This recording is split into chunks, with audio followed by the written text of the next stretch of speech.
Middleport, from the sort of mid-19th century, would have been what we'd call nowadays a mixed-use area. It's almost an island with Newcastle Street at the top and two canal arms at that point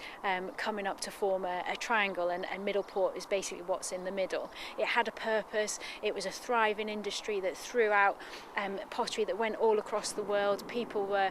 living and working and playing all in the same area, and then as the potteries died, the infrastructure crumbled, the housing reflected the situation of the economy at the time, and things have gone downhill.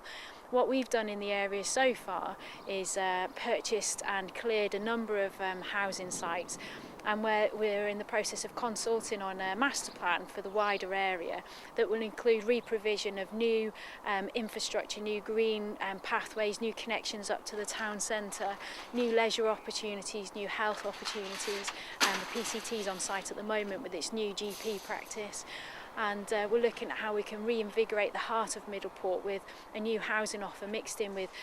industrial and economic uses, so that there are jobs to help support that housing mix, and looking at how we link through to Etruria Valley, which will be the main industrial driver, and how we can connect back up to Burslem as the leisure centre for people that choose to live in the Middleport area. But one of the green assets and the greatest assets in this area is going to be the canal and the leisure opportunities offered by the canal, and we're looking at least a 15-year plan for the area, with things that we can start now while the market's in a downturn situation, and planning ahead for when that market upturns, and we can create other opportunities as the market and times change. We're looking at a whole range of products, from an extra care housing scheme for people who are over 55 and want to live in a more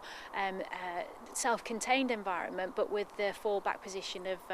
healthcare services and security and protection for them in their older years. We were looking at larger family accommodation, because there's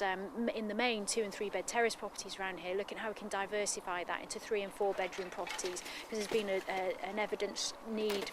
for those kind of properties, with larger gardens, off-road parking, that kind of thing. For this financial year, we're looking at around a figure of 6 million for this year, and that'll be around mopping up the number of empty properties that are in the area, looking at gap funding some of the new build opportunities that will need to come forward, looking at how we can support some of the industrial and